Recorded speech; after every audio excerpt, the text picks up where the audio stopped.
heartbeat of dialogue comes again. This is Golden Radio, heartbeat of dialogue. the music you love right here, right now. Summer's in the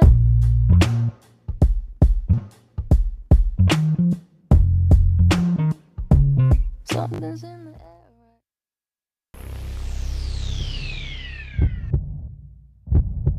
Go University Radio Enugu 106.9 FM, the heartbeat of dialogue.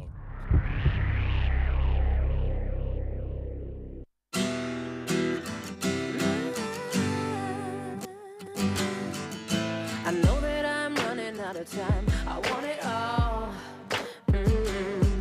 And I'm wishing they stop trying to turn me off. I want it all.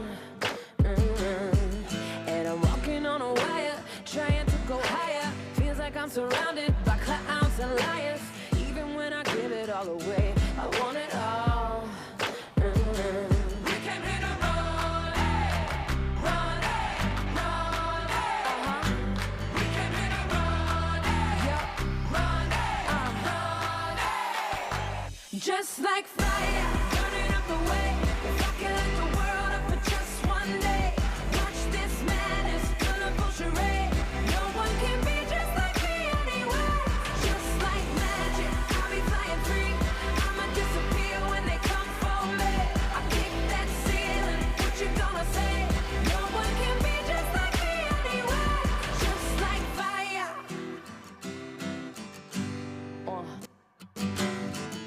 And people like to laugh at you cause they are all the same. See, I would rather we just go a different way than play the game.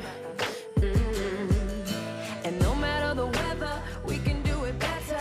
You and me together forever.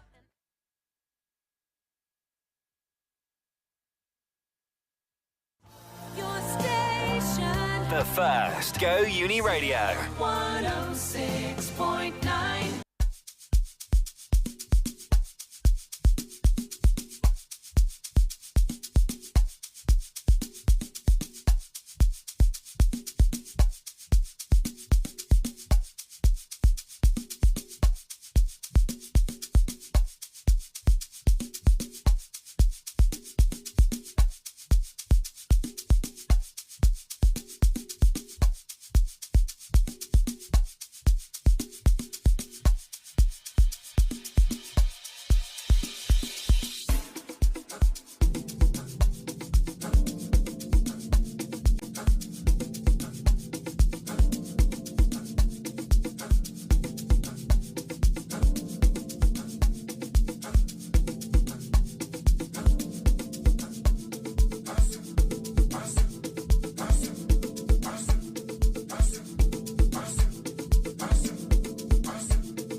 Good morning and welcome to Good Morning Call City right here on 106.9 FM Go Uni Radio, the heartbeat of dialogue. And it's a beautiful Thursday morning, the 23rd day of April 2026. I'm so excited to be in the studio, ladies and gentlemen. I'm more than excited, but then I'm always excited to have Esther in the studio. Hi guys, good morning. Good morning, Call City. Good morning, Chike. This is a beautiful day that the Lord has made. Hallelujah. And I will rejoice and be glad in it. This is a beautiful day. I'm telling you. God is good. Hallelujah. Hallelujah. Hallelujah. I just feel like being in the mood of worship. No, Calm down. We actually have a show to run.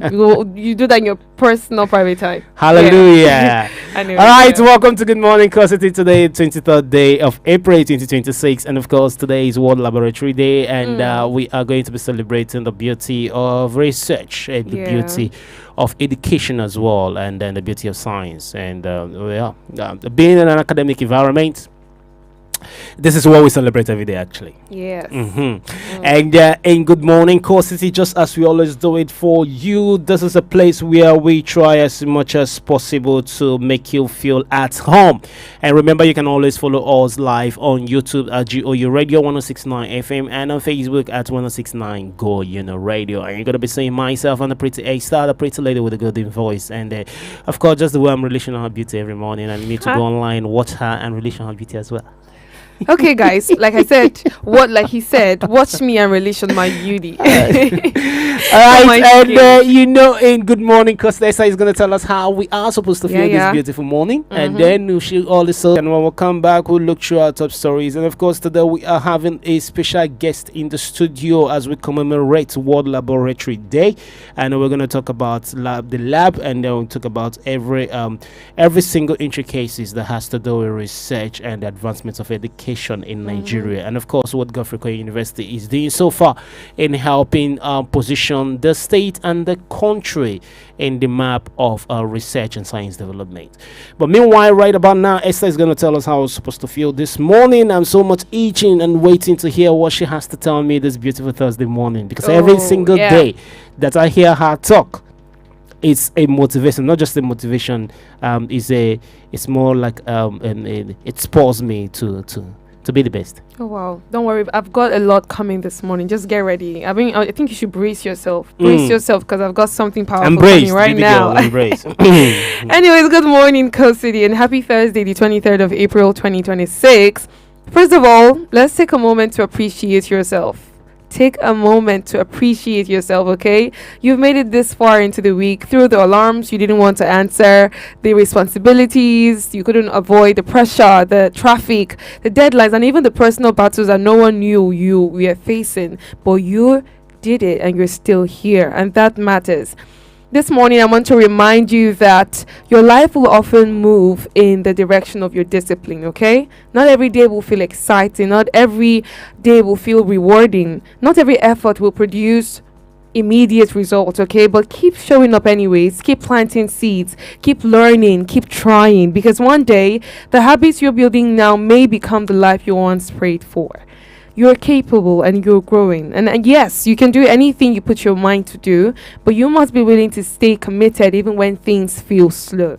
So today, I want you to give your best. Aim for excellence. Fight for the future you want. And while you're chasing your goals, don't forget to be kind, okay? Smile at someone. Smile at someone. Will they say you're never fully dressed without a smile? Speak gently. Offer grace to others and to yourself too. Because the world needs more softness and love too. So remember that. And from both our hearts to yours, we're wishing you strength for the day. We're wishing you focus for your goals and peace in your heart. Good morning, Co City. So just remember to stay consistent. Your future is just right. Giving me punchline. Yes. Hi, cheese. Remember to stay consistent. Your future is watching. I have my pen right here. Let me write. You should take notes. Take notes. Remember to stay consistent. Give me a note. Seriously. We'll do that after the show. We don't have time for that. Thank you so much, Esther, for that beautiful piece. It's always beautiful, of course. It's always beautiful hearing you speak. It's my pleasure always. And you started with this punchline. You're actually the one that taught me this punchline. You're not fully dressed without a smile. Oh yeah. And every single day we remind everybody that you are not fully dressed without a smile. So go out there and make the best use of your time and your potential. Because you've got everything to what's the word? You have, how do we put it? You have everything it takes to achieve what you want. So go out there with that reminder, okay? Thank you so much, Esther. This is still Good Morning Call City right here on 106.9 FM Going in the Radio. Remember, you can join us live on YouTube at GOU Radio 1069 FM and on Facebook at 1069 Going in the Radio. We're streaming live at the moment. Go out there, drop your comments. We want to hear you. We want to know what you think. And of course, you can as well make your request. And then we'll do as much as possible to we'll do our best to make it come to fruition. Right about now, it's time for us to look at the weather report. Esther, you ready? Yes, I'm ready. Okay, as usual, we're starting with Lagos. In Lagos this morning, it's quite misty and cloudy with temperatures around 27 degrees Celsius. And by afternoon, they'll be having dense cloud cover with a very high humidity level reaching nearly 80%, with temperatures peaking at 32 degrees Celsius. And by evening, they'll be having calm skies with a slight coastal breeze. We all know one thing about high humidity. It could lead to skin irritation. Therefore, wear breathable cotton fabrics and stay in well-ventilated rooms. Moving on to Ibadan. Ibadan is bright this morning. They're starting the day with sunshine and scattered clouds around 25 degrees Celsius. And by afternoon, it will be mostly cloudy and very muggy. Temperatures will peak around 35 degrees Celsius. And by evening, it will be partly cloudy and warm. Heavy air can be quite difficult for people with breathing issues. Therefore, keep your indoor spaces ventilated and stay hydrated. Moving on to Port Harcourt. Port Harcourt is overcast and damp with high moisture levels this morning, around 25 degrees Celsius. By afternoon, cloudy skies with intervals of sunshine. They'll be having cloudy skies with intervals of sunshine by afternoon. The temperatures then will rise to about 31 to 32 degrees Celsius, but it may feel hotter because of the humidity. And by evening, they'll be having calm conditions, but humidity remains high. High moisture encourages mold growth. Keep your living spaces dry and clean to prevent allergies and breathing. By evening, it will be generally clear and pleasant. Rising heat can leave you drained. Eat fruits rich in vitamin C, and of course drink enough water throughout the day.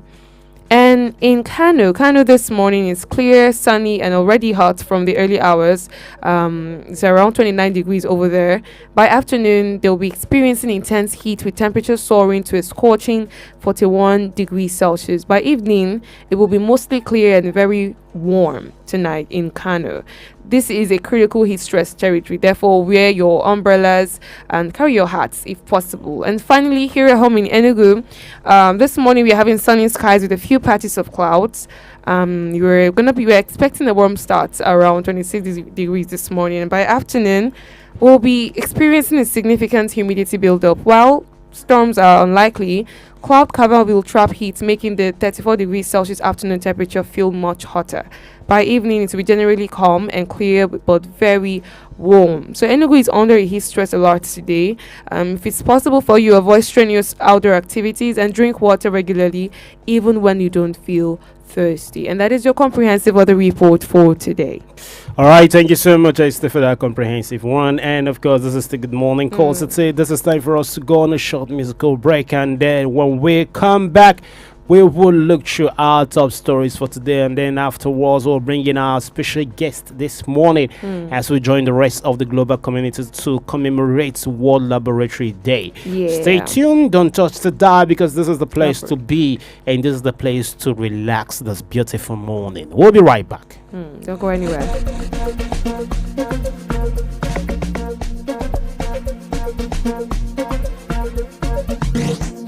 Rise and shine, Coal City! Yeah! Get your mind right, let's go! This is Good Morning Coal City! Your everyday morning show that puts you in the right frame of mind to accomplish greatness. Join Chike and Esther every weekday on 106.9 FM. Good morning, Coal City!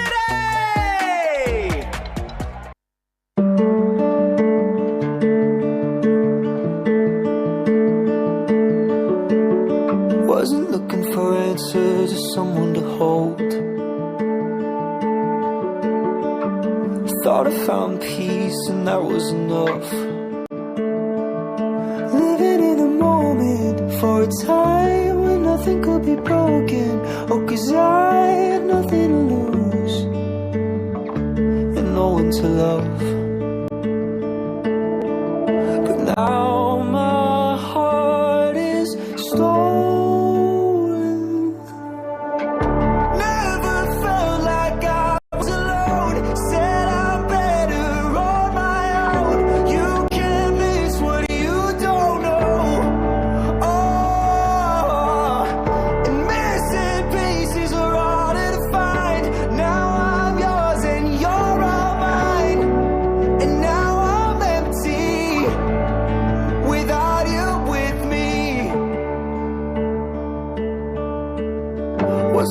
point of a memory if it's not with you?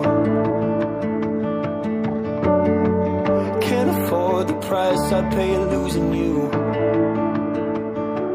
Every little moment is a part of something unspoken from the start, 'cause it's always been you that I've been waiting for. But now my heart is stolen. Never felt like I was alone. Said I'm better on my own. You can't miss what you don't know. Oh yeah. And missing pieces are harder to find. Now I'm yours and you're all mine. And now I'm empty without you with me. Hope that you know the only face I see is you. I know it's enough just to be a part of you. I know this is love. Never felt like I was alone. Said I'm better on my own. You can't miss what you don't know. Oh, and missing pieces are harder to find. Now I'm yours and you're all mine. And now I'm empty without you with me.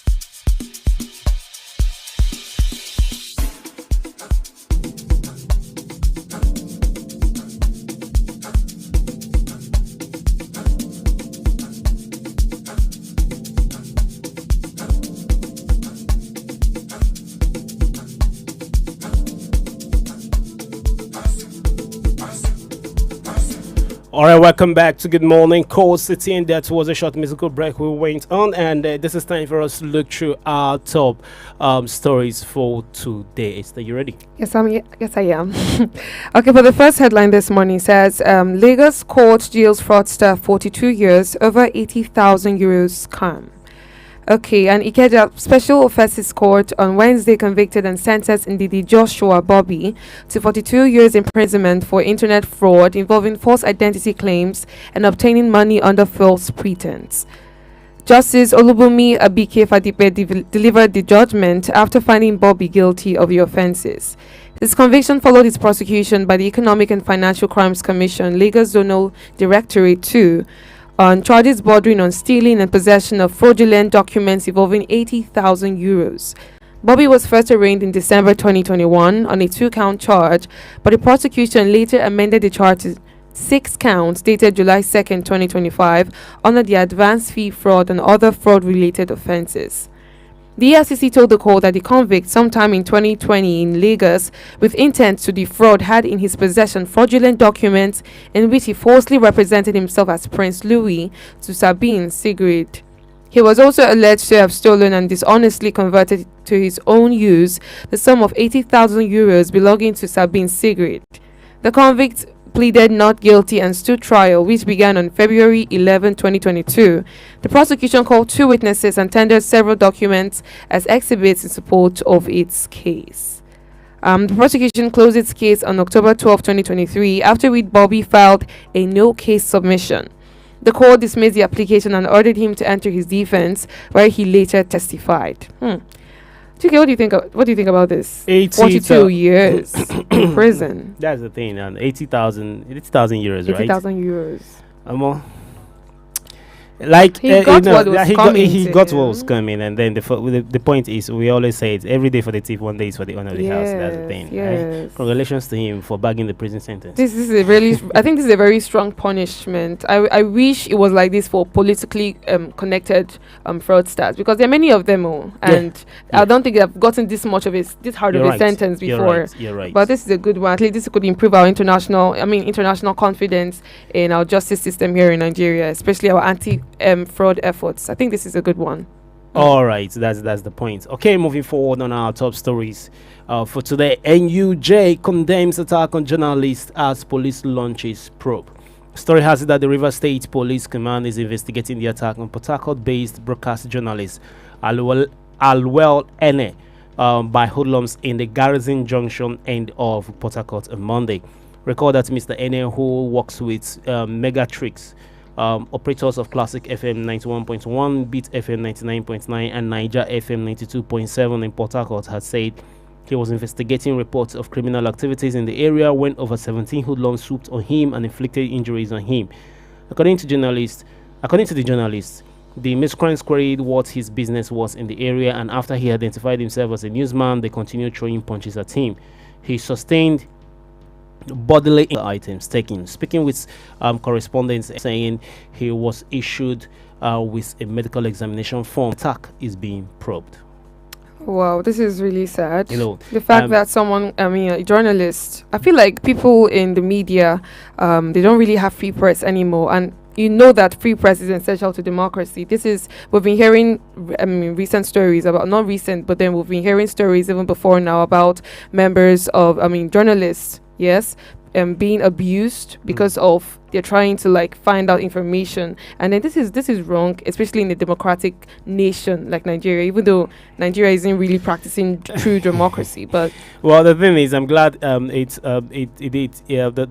unfortunate thing, I wouldn't say I'm glad though, but the unfortunate thing is that it was non-state actors that inflicted this level of abuse on him, physical abuse on him, and I just hope that the investigation is concluded as soon as possible and the perpetrators brought to justice. yes, moving forward this morning, Boko Haram has killed more Muslims than Christians. No genocide in Nigeria.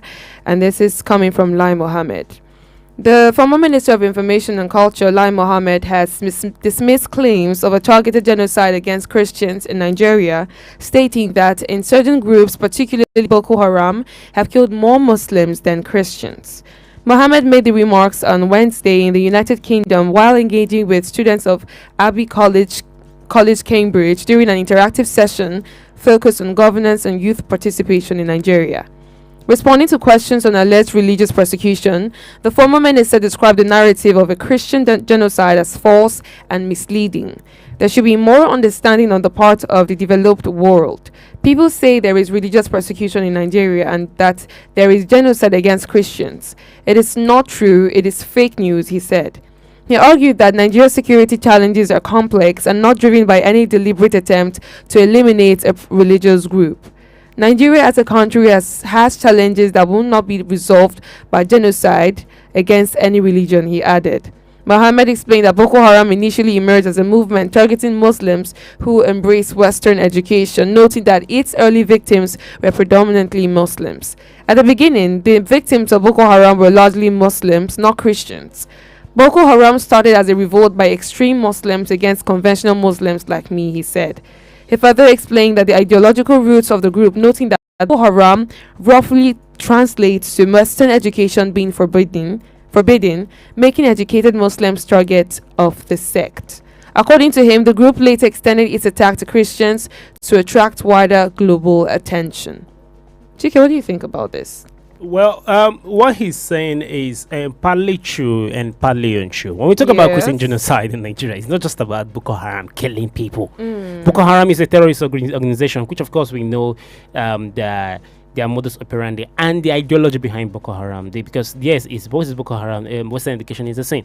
So it's not just about Boko Haram. There are so many actors in play when it comes to the purported Christian genocide in Nigeria. What is genocide? Genocide, as defined by the UN Charter, is a deliberate, a targeted attack to extinguish a set of people because of where they are coming. I'm just trying to paraphrase and summarize what it means. Because of who they are, because of their identity, cultural identity, tribal identity, or religious inclination.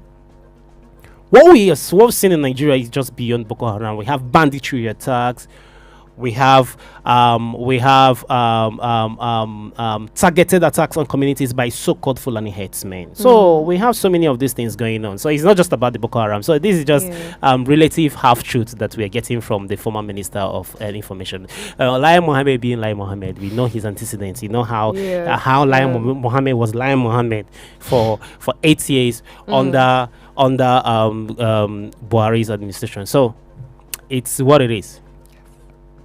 All right, moving forward on our stories this morning.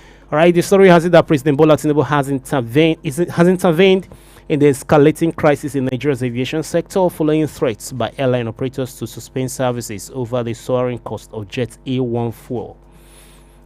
It was reported that the development comes after an emergency meeting between the Minister of Aviation and Aerospace, Festus Keyamo, airline operators and regulators. Recall that Airline Operators of Nigeria (AON) warned that airlines across the country may suspend operations from April 20, 2026 over what it described as an astronomical and unsustainable rise in the price of Jet A1 fuel. During the meeting, stakeholders described the situation as critical, with rising fuel costs pushing airline operations to the brink. Briefing journalists after the meeting on Wednesday evening, Keyamo said he had earlier met with the president, who directed that a formal request be submitted immediately to address the situation. According to him, Tinubu has agreed to grant airlines a discount on debts owed to aviation agencies, including the Nigerian Airspace Management Agency (NAMA), the Federal Airports Authority of Nigeria (FAN), and the Nigerian Civil Aviation Authority (NCAA). He specifically asked that will bring the request to him first thing tomorrow and assured that he will personally determine the level of discount, the minister said. Oh well, it's a good one. At least there's a right step to save our aviation sector. Doing it, yes. If he ends up doing this, I think it will prevent airline collapse and also, stabilize domestic flights, which is going to be a good one. It's just funny how it's just, should I say funny? I won't say funny because it's not really funny. It's conflicting to see how the war in the Middle East is affecting us in one way or the other. Which is not supposed to be. That's the unfortunate thing. It's not supposed to be. We're supposed to be so self-sufficient. But unfortunately, Nigeria is Nigeria. Well, unfortunately. Well, moving forward this morning, federal government begins export of solar panels and ramps up production capacity to 300 megawatts. The story has it that Nigeria has joined the League of Countries with self-sufficiency in renewable energy components production with the commencement of solar panels exports to Ghana. The managing director of the Rural Electrification Agency, Mr. Abba Aliyu, has said. Aliyu disclosed that this at a webinar organized by the African Association of Energy Journalists and Publishers. For the first time, Nigeria is producing solar panels locally and they are already being exported. This shows the direction we are heading and the leadership role Nigeria can play in West Africa, Aliyu said. He added that Nigeria has equally stepped up efforts to deepen access to local renewable energy manufacturing by increasing production capacity from 120 megawatts 2 years ago to about 3,000 megawatts in 2026, reaffirming the position of the country as a regional manufacturing hub. This, he said, is in addition to a 3.7 gigawatts in the pipeline as the country positions itself to anchor West Africa as a hub for renewable energy manufacturing. Oh wow, I think this is a good one. Yeah, it's a good one, but I don't understand why. It's a good one. Yeah, the manufacturing industry is growing, and I wouldn't say it's growing. Renewable energy industry. Let's just put it that way. It's more like we are having how will I put it now? It's more like it's one thing to celebrate it because at least it will provide employment and the rest of them, and then it will put us on the global map as one of the manufacturers of one of the contributors to the renewable energy industry. At the end of the day, the average person out there can't even afford it. That's the thing.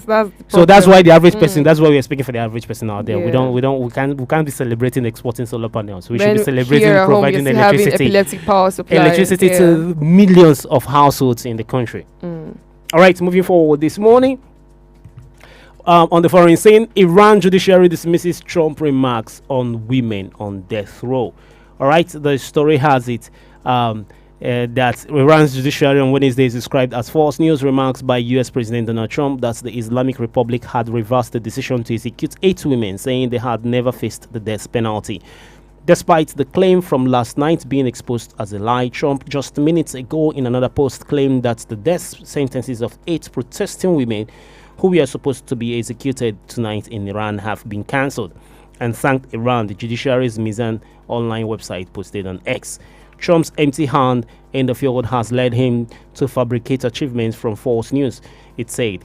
In response to the U.S. president's remarks that Iran had halted alleged plans to execute 8 women arrested over anti-government protests after he urged Tehran to release them to help peace negotiations. Oh well, I don't even know if the conflict in Iran, I mean, the problem, this tension between Iran and America, I don't know if it's getting better or if it's getting worse, but I just hope that they settle and just reach a consensus because, okay, let's talk about this one now, about this women undergoing the death penalty, because I've been seeing this around, I've been seeing it on social media, I've been watching health, women, human rights activists talking about this on social media. I don't know. One thing I know about Iran is that they can be very extreme when it comes to their No, rules. it's not like they can be. They actually They are are They're extreme. It's a sheer majority country now, so they are quite extreme. We But just then, whatever thing that is happening, it's just like 2 countries who are in active, complete bantering each other. yeah. Well, for our last news story this morning, before we head into our to welcome our host this morning, we have that Osimhen returns in Galatasaray Cup defeat. The story has it that Victor Osimhen made his return from injury as Galatasaray were knocked out of the Turkish Cup following a 2-0 quarter-final defeat to Gençlerbirliği. Punch Sports Extra reports. The Nigerian striker, who had missed several weeks with an arm injury, was introduced late in the match but was unable to influence the outcome as the defending champions fell on home ground. Osimhen had resumed full training in the build-up to the fixture and was expected to feature briefly as he worked his way back to full fitness, having missed 4 matches prior to the tie. He eventually came in on the 78th minute, replacing Renato, but Galatasaray were already trailing and struggling to break down their opponents. Oh wow, that's sad. But I'm glad that Osimhen is back on the pitch. I think it's a good one. Finally, we can finally see Your man is back. Your man is back. Yeah, he's my man indeed. I've been following his story for a while. I'm glad he's back, but it's sad that his team they lost, but then I know that now he's back. I know it can only get better. Yeah, it can only get better, and then you can be excited. Yes, I can now see him more often. And then you stop tormenting us with the Osimhen story. Who knows? Maybe I'll still keep bringing Osimhen's story here. All right, thank you so much, Esther, for that, and thank you so much for actually compiling these top stories this morning. I so much appreciate and celebrate you. And it's always my pleasure. All right, this is the Good Morning Call City right here on 106.9 FM Go Unit Radio, and it is time for us to move straight into our special discussion this morning. And today is 23rd April, World Laboratory Day, and of course we are going to be having a special conversation with first of all a colleague and a brilliant scientist and a cerebral instructor who is gracing our studio this morning. We have Oge Nwole. Oge is a scientist and science instructor with DNA Learning Center Nigeria, and we're so glad to have her in the studio today to talk about a lot as we celebrate as we join the rest of the global community to celebrate World Laboratory Day. Okay, you are welcome. Good morning and welcome to Good Morning Core City. Thank you, Chike. Good morning. Esther, good morning. Good morning. I just wanted to say it's always a pleasure having you. Like, Thank I'm you always so keen on hearing what you have to say. You're welcome. Thank you. I'm excited to be here. All right, we're so excited to have you in the studio. At least it's not really easy coming out this very early Yeah. to have this conversation. All right, today is World Laboratory Day, and of course, you being a scientist and you being a researcher, actively working in an advanced lab right here at DNA Learning Center Nigeria, Godfrey University. So I just want to ask you this first question. Nigeria is producing scientists with growing global recognition. So in your view, how can laboratory research conducted locally translate into solutions that compete and celebrate on the international stage? Well, for locally research, for local research labs to compete and survive on the international stage, I think one of the main things is to focus on locally relevant problems. And then when we say locally relevant problems, those ones with global values such as food security, food security, climate change, infectious diseases, and a whole lot of them, not limited to these I've mentioned. And then this research should be able to solve problems with high international standards so that it can gain international recognition. If not, it cannot compete, and then you cannot even collaborate with the international on the international playground. And then secondly, would also say that this local research, we have to what's it called? This local research, we have to meet with some kind of international benchmark. Yeah. Quality standards, non-negotiable. This standard should not be negotiable. Excuse me. This standard should not be negotiable. The methods rigorous. Methodology should be rigorous.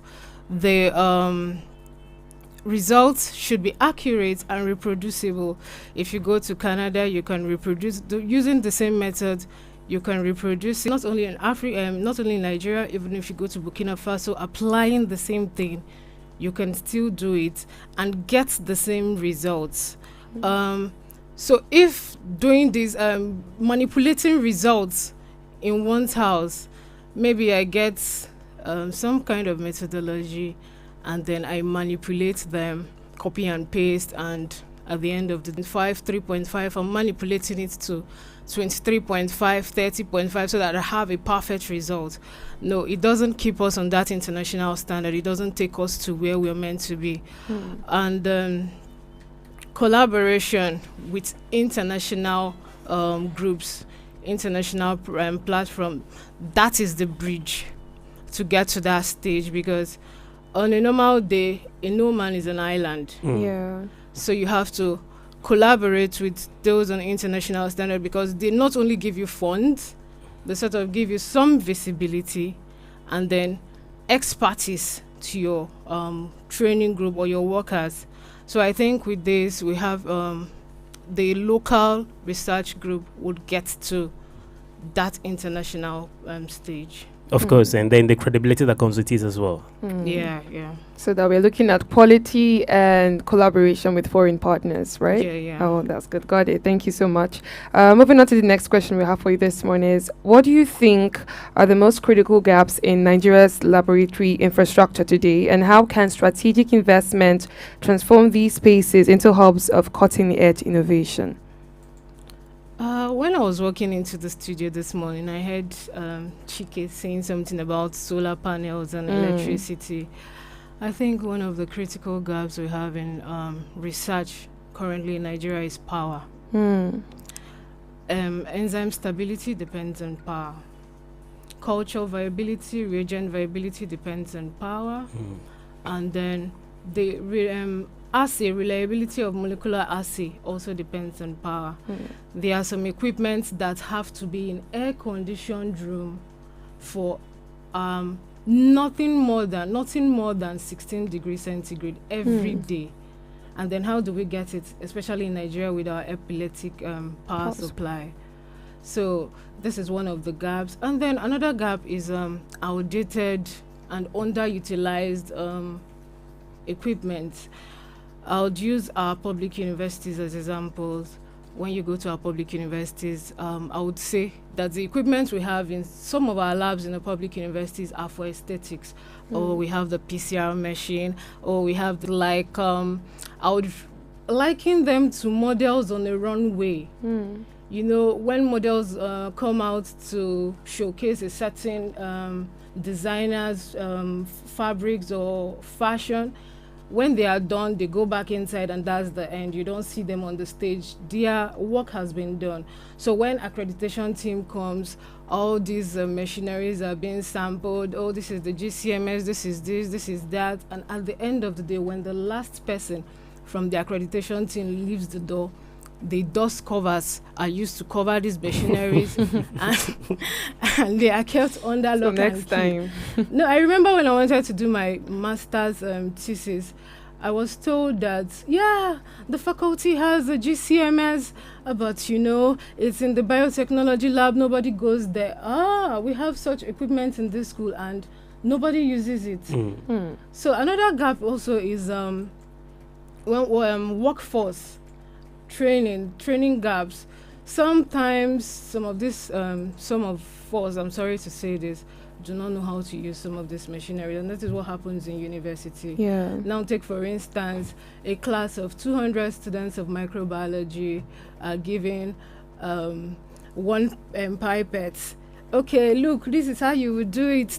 And then at the end of the day, you graduate from the university, you don't know how to use anything. You don't know how to use the microscope, you don't know how to use the micropipette, because some of them are even being shown on textbook. Look at it, go to page 504, you see the picture of You can imagine.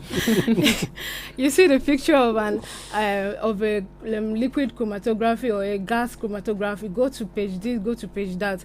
And sometimes even gaps that we are facing in research, some of our research labs, like I would say the rest is on God. The rest is on God. So these are some of the things some of the gaps and challenges we face in research in Nigeria. Hey, that's quite unfortunate. Okay, thank you so much for that. Okay, moving forward, for young Nigerians aspiring to careers in laboratory science, especially in fields like genomics and forensics, what skills and mindsets are essential to thrive both locally and globally? Of course, you are already doing it, helping Nigerians do it with your engagement at DNA Learning Center Nigeria. Yeah, skills. Well, I would say first of all, digital skills you have to have. You don't have to be a computer software developer or a backend, all those computer analysts to have digital skills. Basic bioinformatics skills like using tools like BLAST, Python, R. These are some bioinformatic tools that are also I would say okay and then nice to have. It keeps you on that competitive edge. If you're able to, as a forensic scientist, you're able to interpret and read short tandem repeat profile data, or as a genomist, you're able to analyze phylogenetic data. It keeps you on that competitive edge. And apart from that, you still need the molecular biology skills like mastering pipetting, because that is the basics. If you're not able to pipette accurately, that means all the research is going to waste because the volumes are not accurate. So you must have basic knowledge on DNA extraction, basic knowledge on PCR, basic knowledge on electrophoresis, and all of these basic molecular biology skills. And not just that, adaptive molecular biology skills, because in the textbook will give you a protocol, maybe a 17 protocols, standards that you would use from number 1 to 17, clean, textbook clean. But how do you translate it into real world application? Yeah. How do you translate them? You can get into the lab and then the first protocol says take 5 mils of sample, and then you get into the lab, the sample is messy. So you have to adapt you have to know what to do at certain points in time. And apart from getting these basic wet lab skills and digital skills, you have to be curious. I remember early this year, I was reading a book on P53, a code that cracked the cancer gene. So it was out of curiosity. People wanted to know what is the causative agent of this cancer, what is causing cancer. Mistakes were made, errors, some irregularities were found, and then at the end of the day, it's led to the discovery of this particular gene. And then so you have to be curious, even your own results. Why is this happening? Why is this band like this? Sometimes it's not because of a failure in experiments. It could be as a result of, I would say, something that wants to bet an innovation, something that wants to bet an idea. So why is this like this? Why is this happening? Question your results. Question what. Let there be what if, why is in all your lab experiments. And then secondly, ethical integrity, especially for forensic scientists. Yeah, you know, as forensic scientists, you would see a lot of results that could make or mar families, that will bring families together, that will separate families, some that would jail a criminal and free an innocent person. And then it is now left for you as a scientist to be transparent in your dealings, confidential, seal it. You may know the person. Yes, I know you know the person, and then you know so many stories. You know that this child is not his own and all of these things, but just seal it. You don't have to say everything you see. Confidentiality is key, especially as a scientist. You would see a lot of things. You will get to know some family histories that is not meant to be made to the public. So these are some skills. They may not be digital or wet lab skills, but these are some mindsets and skills that you carry into the lab while working as a lab researcher. Thank you so much, Oge, for that. It's been so enriching listening to you this beautiful morning. That's right. And you said something about ethical integrity and confidentialism, right? So in an era of misinformation and public skepticism, how do you think laboratory professionals strengthen public trust in scientific findings and ensure ethical standards remain uncompromised? Oh, well, I would say radical transparency is one. Okay. I want to talk about radical transparency. I think I can't remember where I was, probably in church, and I think the preacher said something about diagnostic lab scientist, and he said that they sit in their office, and at the end of the day, he spoke it in Igbo. You give this person AS, you write AA for this without any experiment, without any research or any experiment. You just get, or any test rather, you write AA on this person's results, HIV positive for this person, SS for this person. And then it was laughable because I thought about it and I felt it's not entirely true what he said, and it's not entirely false. Yeah. So when radical transparency, research labs should be able to, come out with, this is what we do. And average Nigeria doesn't know what happens in a DNA test. Some people think, you get samples from the man and you get sample from the children, you take it to a certain machine and then it keeps beeping. Oh, you're the father, you're the father. And then if you're not the father, it beeps, you're not the father, you're not the father. So I think research labs should be able to, maybe with reels or shorts, videos, show this is the process from here to here, this is what we do, this is how we get to this, so that people get an inkling of what is happening in these labs. They get to know, okay, this is how this test is being conducted. Okay, this is how for genotype, this is how you get to know that this person is AA or this person is AS, so that they don't sit in their house and begin to say, oh, the lab gave me this result. Because when it doesn't favor us, we say the lab gave it to us. And then when it favors us, we say, oh, it's my results. That's my son, that's my son. Or that. So sometimes I think radical transparency, let us show them what we are doing. Let people get to know. Even the average Nigerian should be able to understand, okay, these are the processes that are involved in this test. And then secondly, uncompromising ethics, zero tolerance for cutting corners. You should never cut corners. Sometimes in accrediting labs, there are some needs that have to be met. Sometimes we just let's just pay 1 million. Let's give you 1 million and settle this.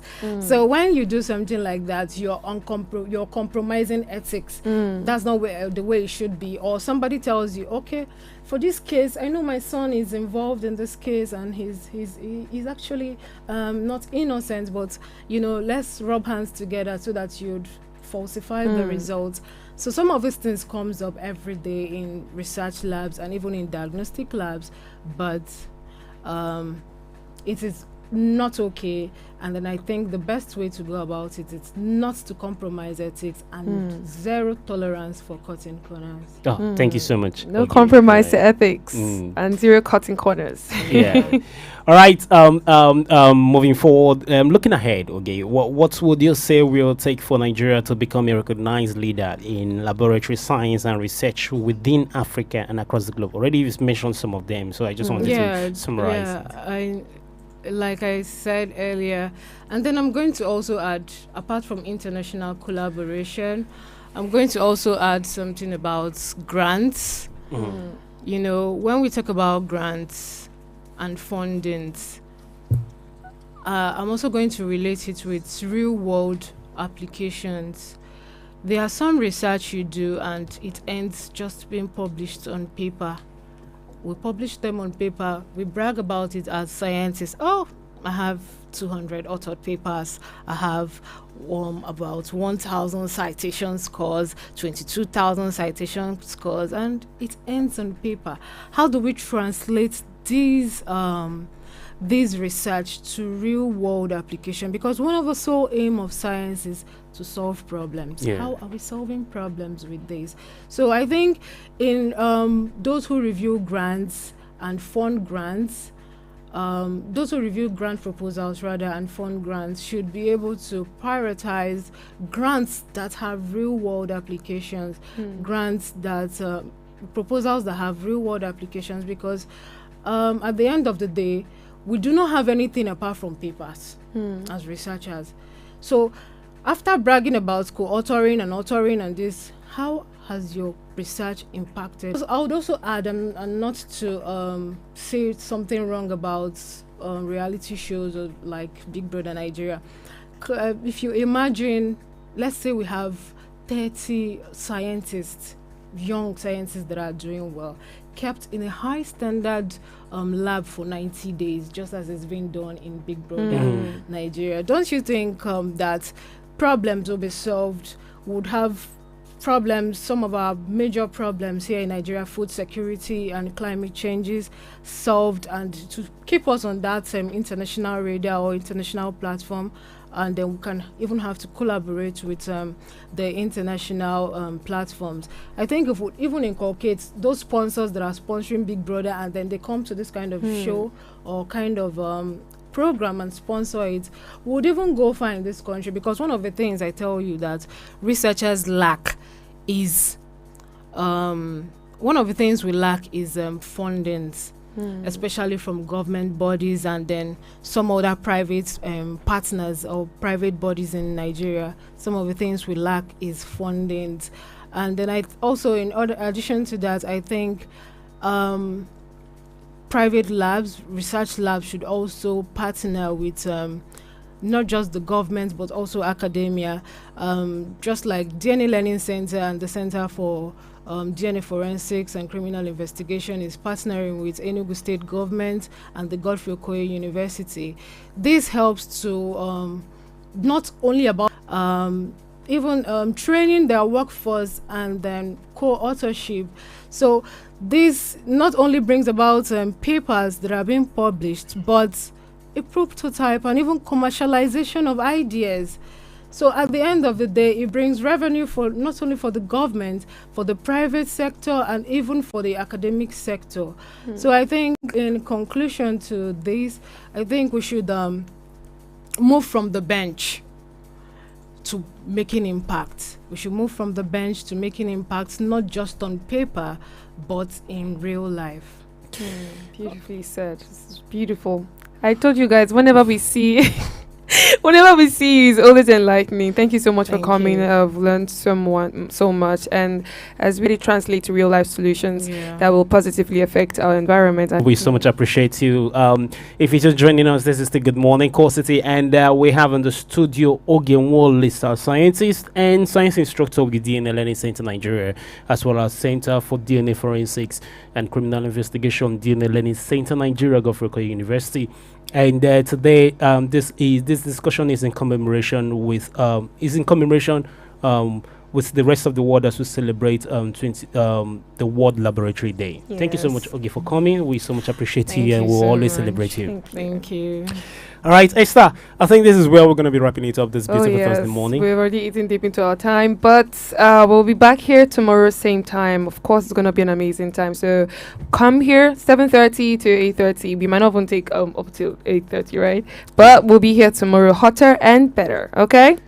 Yeah, of course, we are going to be hotter and better tomorrow. Esther, don't talk now. So, so all you need to do is just come and then open your mind and pay attention, because it's Yeah. always fun-filled,